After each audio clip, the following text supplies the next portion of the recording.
내가 시로 또 써야 된다, 글로 또 써야 되고 사진을 찍든지 그림을 그리든지 뭐 이런 것들 내가 하면서 작업을 하면서 그 많은 사람들의 뭐랄까 영적인 부분들을 저는 되살려줘야 된다는 생각을 많이 하고 있어요. 그런 책임감, 사명감을 갖고 사실 그런 작업을 하고 있습니다. 시 모든 분야에 그 기본 정신이 깔려져 있는 시정신이 다 밑에 깔려져 있어요. 시를 알아야만이 다른 예술 분야도 알 수 있다는 것을 여러분들이 알아야 됩니다. 우리가 영화를 보면서 아름답다고 생각하는 것들, 그런 것들은 시적인 겁니다. 시적일 때 가장 아름답습니다. 그래서 시를 많이 읽으셔서 시적인 사람들이 많이 나오셨으면 좋겠습니다.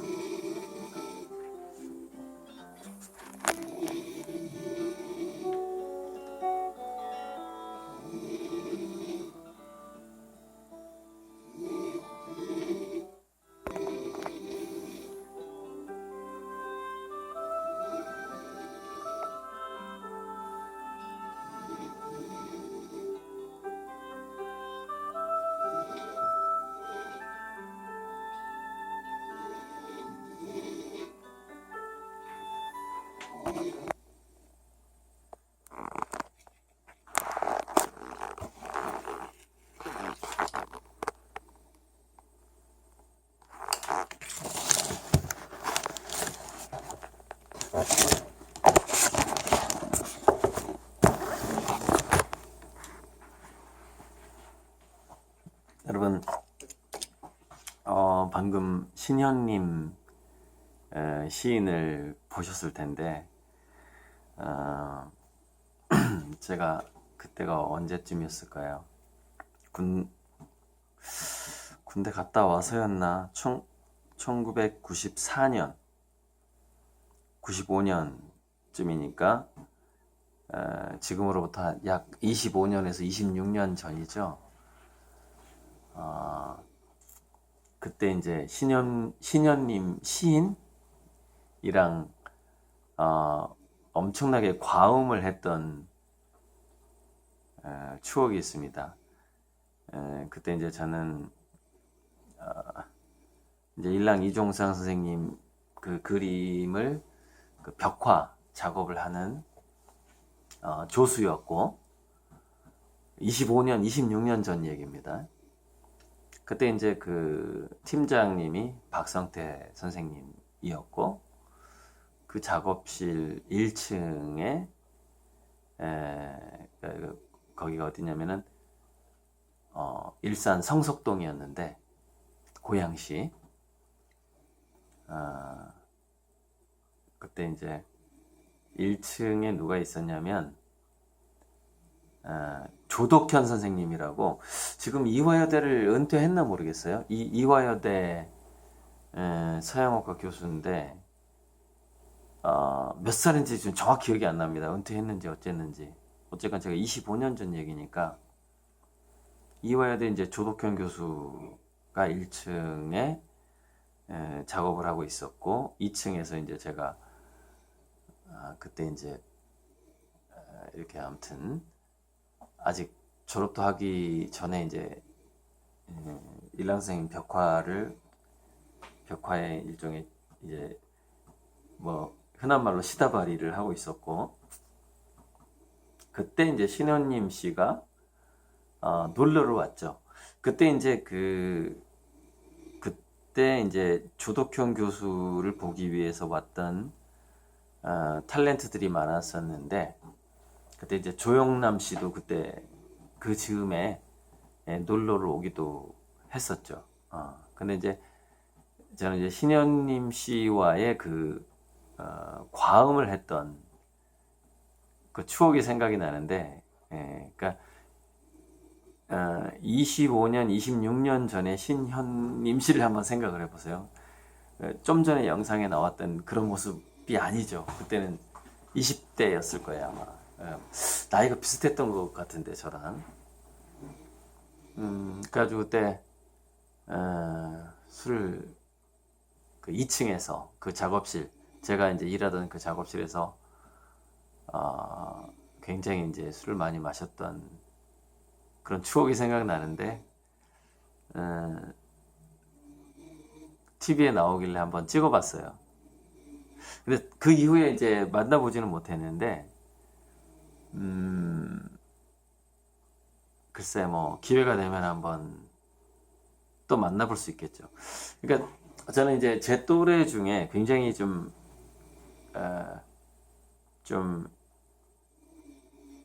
센 사람들 있잖아요. 예를 들어서 뭐 저기 장흥의 한강이라던가 신현님 씨라던가 또 제 또래 중에 누가 있을까요? 예를 들자면 영화 배우 중에서 뭐 정우성이라던가 제가 얼마 전에 만났던 개그맨 신현섭이라던가 그 다음에 할리우드까지 진출했던 영화 배우도 있죠. 이병헌? 뭐 이런 어떤 제 또래 중에서 워낙에 인구가 많기도 하지만 이제 굉장한 그 스타급들이 있어요. 있는데 이제 영화 배우라던가 이렇게 탤런트나 이런 사람들은 좀 더 일찍 뜨죠. 일찍 뜨고 화가는 굉장히 늦게 성공을 합니다. 그러니까 저는 화가니까 굉장히 늦게 성공을 하죠. 근데 저는 좀 대학교 다닐 때 좀 더 일찍 좀 조명받은 그런 어떤 제가 지금 기린 오피스텔에 기린 화실을 쓰고 있는데 제가 학교 다닐 때는 정말 제가 서울대학교 다닐 때는 참 뭐라고 말하긴 좀 그런데 교수님들이 저를 조심스러워했어요. 그 정도로 대단한 학생이었습니다. 제가 학교 다닐 때는. 그러니까 저를 가르치는 강사, 교수님들조차 저를 좀 질투를 했을 정도 그런 일들이 아주 여러 번 있었습니다. 그게 이제 제가 기약하는 20대였는데, 그러니까 이제 제가 일찍 대학교 이제 복학하면서 대학교 2학년 때 중앙미술대전에서 대상을 받고 그때 이제 좀 재밌는 일들이 좀 있었는데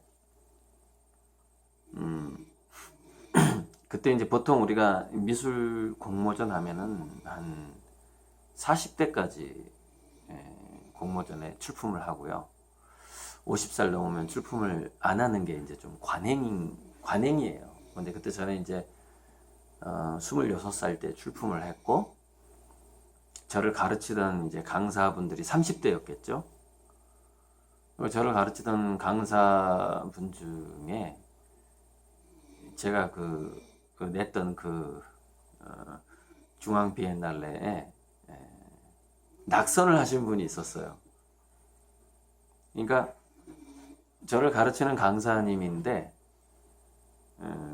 자기는 낙선을 했고 저는 대상을 받은 거예요.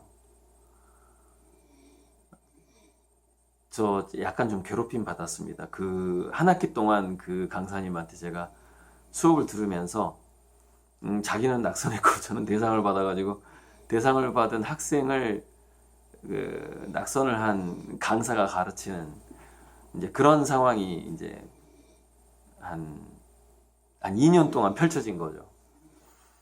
학교 다니면서 굉장히 좀 괴로운 일도 많았어요. 친구들이랑 이제 이렇게 술을 마시다 보면 갑자기 막 맥주병을 던지고 1000cc 그 맥주 담긴 거를 막 제 머리에 붓고 여러분 그 생맥주 바로 나온 거를 그때가 뭐 겨울이었는지 여름이었는지 정확히 기억이 안 나는데 아마 한 가을쯤 됐었나 막 머리에 붓는 거예요.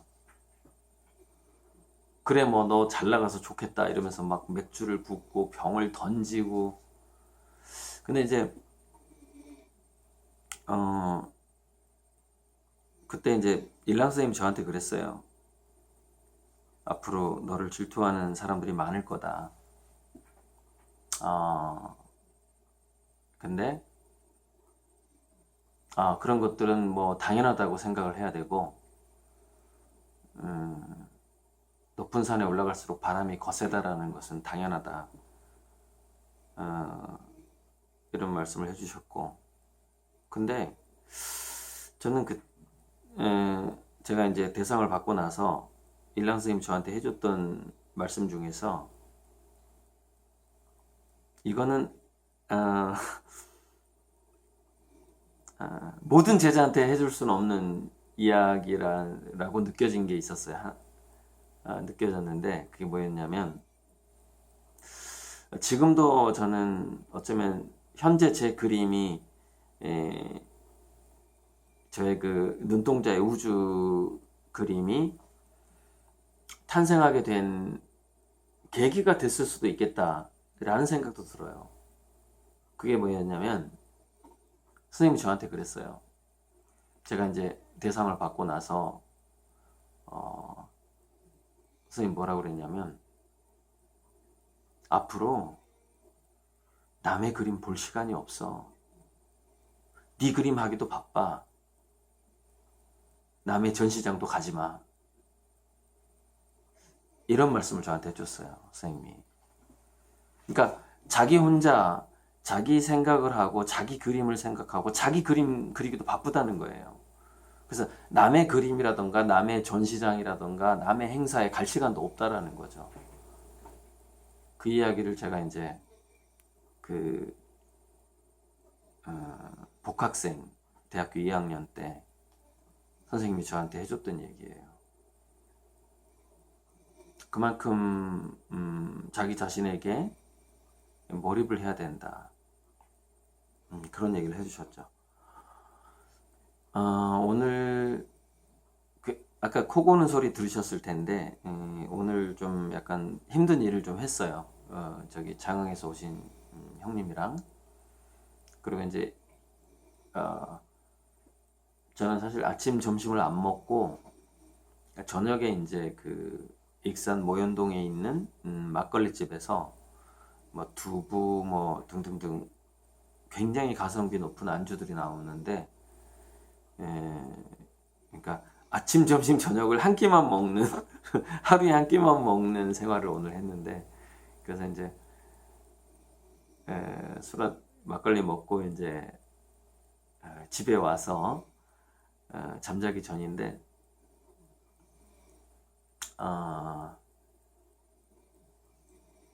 막걸리 집에서 이런 얘기를 했어요.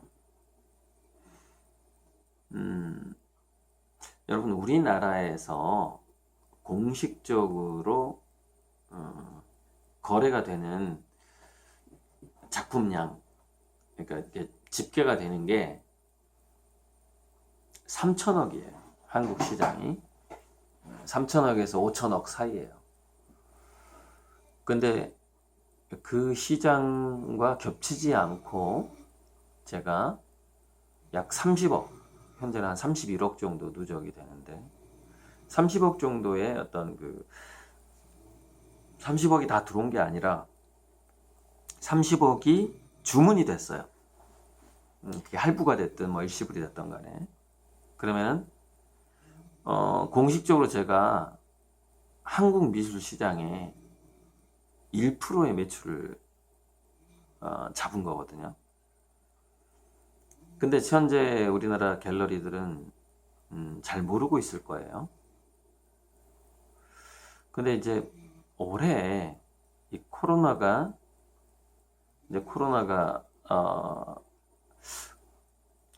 만들어준 게 저는 이거라고 생각합니다. 뭐냐면 이런 어떤 재난이 왔을 때, 그러니까 우리가 뭐 소나무에 대한 시를 보면은 겨울이 오기 전에 이 청색을 유지한다라는 게 뭐 봄, 여름, 가을에는 다들 이 녹색을 자랑을 하지만 겨울이 왔을 때 소나무가 독야청청한다. 혼자서 푸른빛을 띈다라는 그런 시가 있는데,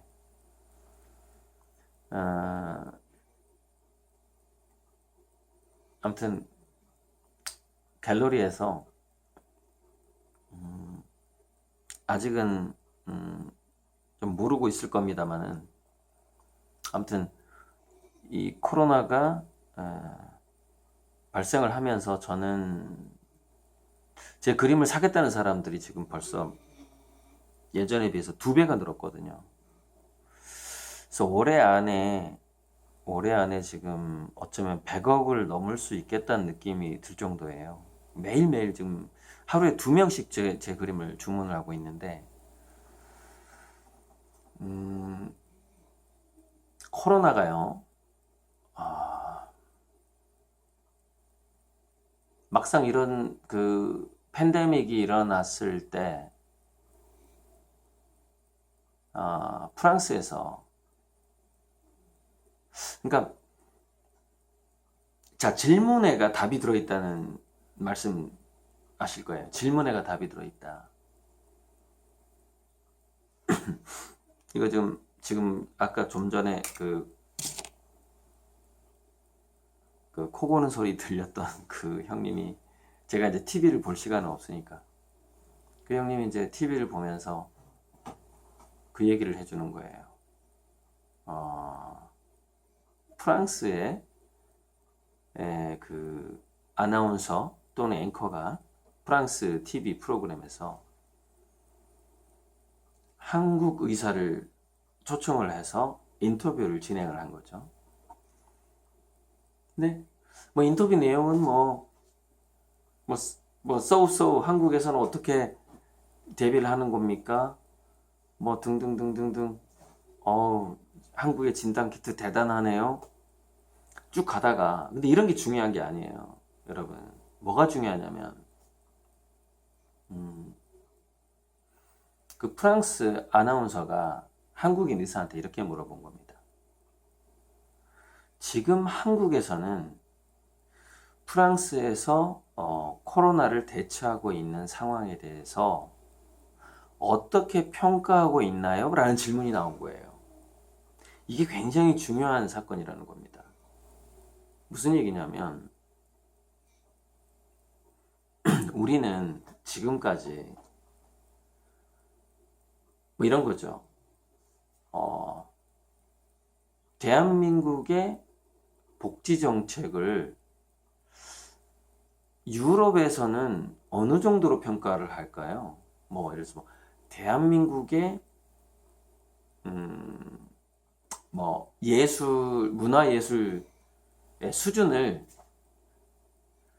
미국이나 유럽이나 또는 심지어는 때로는 중국하고 비교하기도 하고 그래 왔었다는 거죠. 한국 미술을 미국, 유럽, 중국보다 중국의 어떤 그 기준에 그것을 바로미터로 해서, 그것을 기준으로 해서 한국 미술의 수준이 이 정도다. 뭐 이런 경향들, 뭐 예를 들어서 한국의 건축 수준, 한국의 영화의 수준은 예를 들어서 이번에 기생충이 아카데미에서 뭐 받았다가 그 얘기 뭐냐면 아카데미의 기준에 한국 영화가 들어갔다. 그런 수준까지가 뭐냐면은 기준이 선진국, 우리가 흔히 얘기하는 해외에 있었다는 것이죠. 근데 이번에 이제 코로나 이제를 대응하는 상황에서 예를 들어서 한국의 문재인 대통령이 갑자기 뭐 번개팅 비상 조집을 해서 다른 20개국의 OECD 20개국의 그 정상들하고 이렇게 화상으로 회의를 하고 뭐 이런 부분이라던가 이런 것들이 지금 우리에게 던져주는 게 뭐냐면 한국이 한국 또는 한국인 또는 한국인의 어떤 행동 패턴 뭐 이런 것들이 지금 세계 표준이 되어가고 있다는 걸 의미하는 겁니다. 그래서 무슨 얘기냐면 여러분 그런 거 아세요? 내가 누구한테 물어볼 필요가 없다라는 그 상태. 내가 지금 잘하고 있는 건가? 예를 들어서 뭐 더 잘했던 사람, 더 잘하고 있는 사람하고 내가 비교를 해야 되나? 더 선진국하고 내가 비교를 해야 되나? 이거를 그 상태를 한국이 현재 이 코로나 때문에 이미 벗어나 버린 거예요. 근데 그 장흥에서 이제 오늘 내일도 이제 그 영상이 하나 올라갈 텐데 제가 이제 그 벽화 5m, 10m짜리 벽화를 그리기 위해서 이제를 내일 이제 그 정미소 화실에다가 설치를 할 건데 내일 그 영상을 또 이제 그 최규순 동생이 찍어주기도 했어요. 그것도 이제 유튜브에 올라갈 건데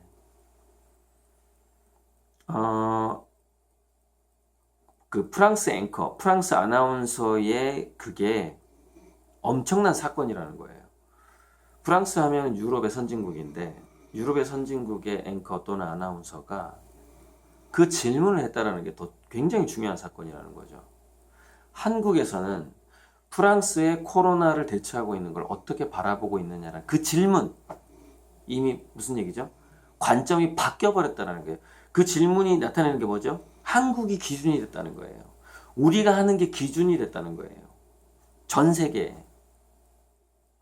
그래서 팬데믹은 이번 코로나의 팬데믹이 우리에게 주는, 우리 한국인에게 주는 메시지가 뭐냐면 국가 레벨 또는 우리 민족의 그 서열이 바뀌고 있다는 거죠.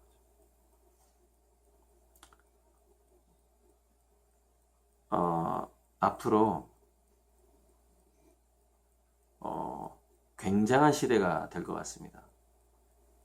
대한민국 출신의 예술가가 됐든 영화배우가 됐든 또는 시인이 됐던 누가 됐던 간에 앞으로 전 세계적으로 기존의 어떤 그 평가받는 것보다 10배, 20배, 100배 높게 평가받는 시대가 오고 있다는 겁니다. 한국에 있는 모든 것이.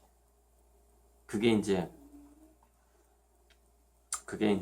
뭐 싸이의 강남스타일, BTS, 박항서 감독, 봉준호의 기생충 이후에 이 팬데믹에 대한 대처, 이 전 세계적인 전염병에 대한 대처 능력, 어떤 의료 체제의 선진성, 이런 것들 때문에 결국 그동안에 우리가 선진국이라고 알아왔던 나라들이 선진국이 아니었더라는 것이죠.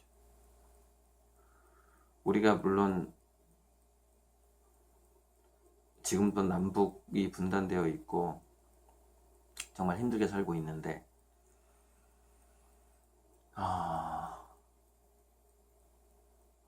대단한 기회의 장이 열리고 있다. 저는 이렇게 생각합니다.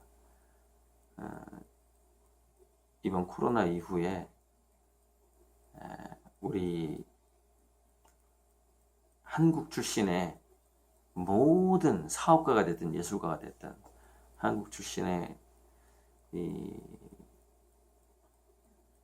우리 국민들, 우리 한국 국적을 가지고 계신 분들이 전 세계적으로 활동을 할 때 굉장한 어떤 대우, 국제적인 선진국 중에 선진국이었구나, 대한민국이. 그 대우를 받게 될 겁니다, 앞으로. 그래서 저 아까 그 코를 골았던 그 굉장히 고생을 많이 했거든요. 일을 많이 했어요. 그 형님 얘기가 이제 그 형님이 제 유튜브에 그 댓글을 영어로 달아주기도, 원래 영어 선생님 출신이에요. 고려대학교 경제학과 나왔고 이제 학교에서 영어 교수 하다가 지금은 농촌에서 이제 이렇게 활동을 하고 있는데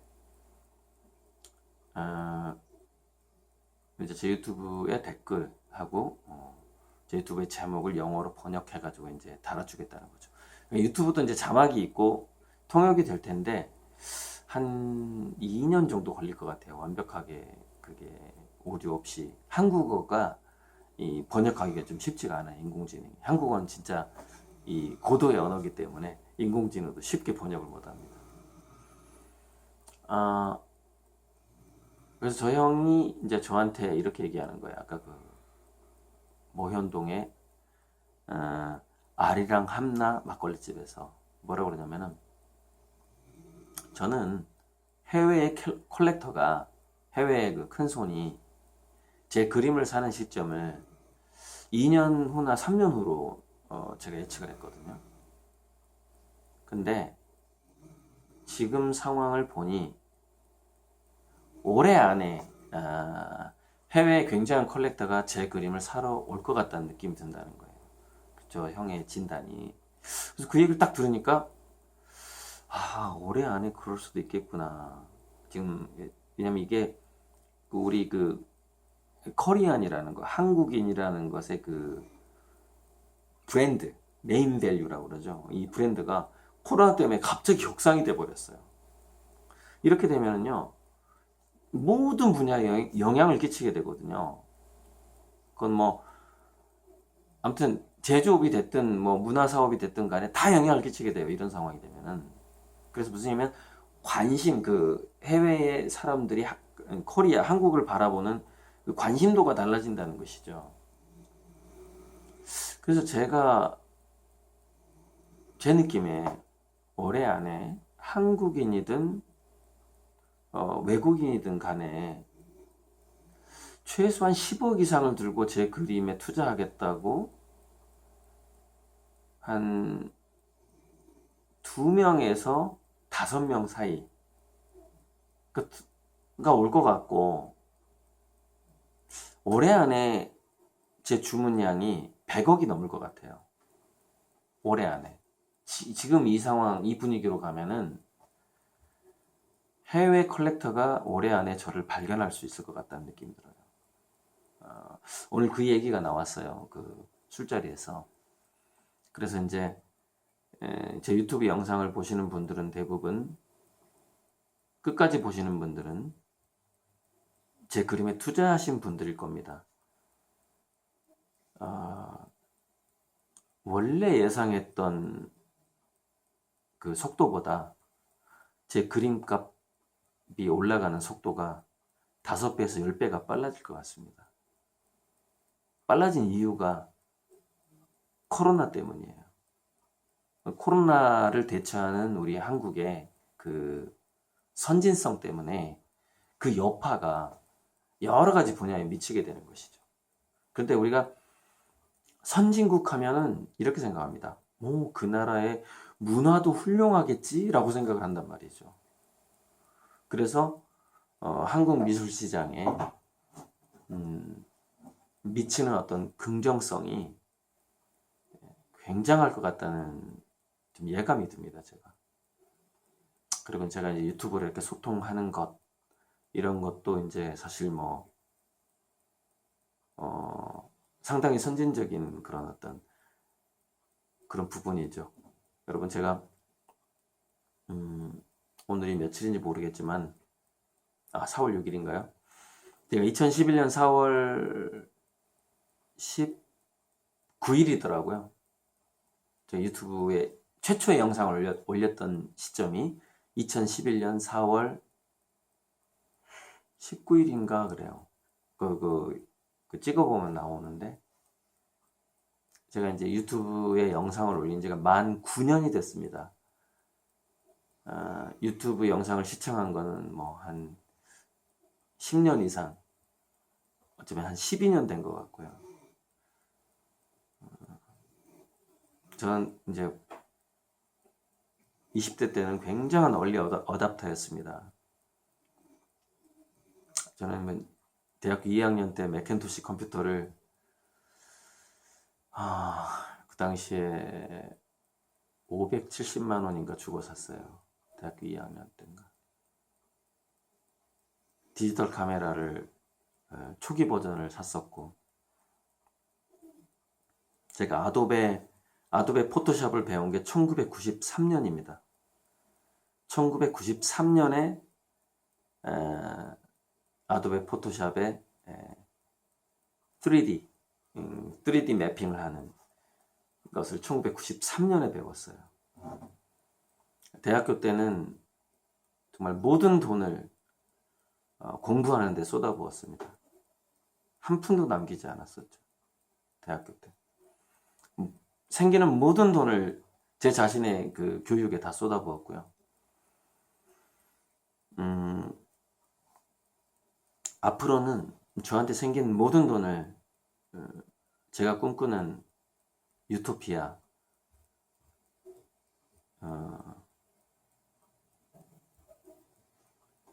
범위는 좁은 범위에서 넓혀가겠지만 앞으로 생기는 모든 돈은 유토피아를 위해서, 지구촌 유토피아를 위해서 쓸 거고요.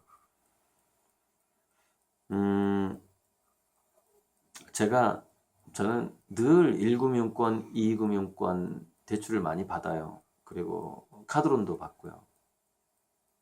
근데 그 대출을 해서 주로 하는 게 뭐냐면요.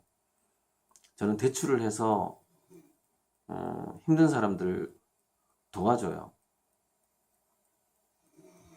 저는 이 패턴을 거의 30년째 하고 있어요. 그러다가 파산도 했어요. 근데 저는 그게 훈장이라고 생각해요. 그래서 오늘 술자리에서 그 얘기를 했거든요. 제가 1금융권, 2금융권 또는 뭐 카드 회사에 그 돈을 충분히 대출을 받아서 사람들 도와주는 이유가 뭐냐? 그거는 은행이나 카드사나 또는 2금융권이 이기적이기 때문이다. 저는 그렇게 얘기를 했습니다. 그 사람들은 자본주의의 그 패턴대로 이윤을 위해서 움직이겠죠. 하지만 저는 그 자본주의의 패턴으로 돌아가는 이 경제, 이거를 이윤을 위해서가 아니라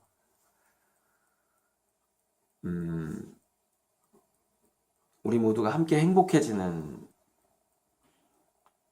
그런 걸 위해서 계속 써왔어요. 지금도 하고 있고 30년 전에도 그랬어요.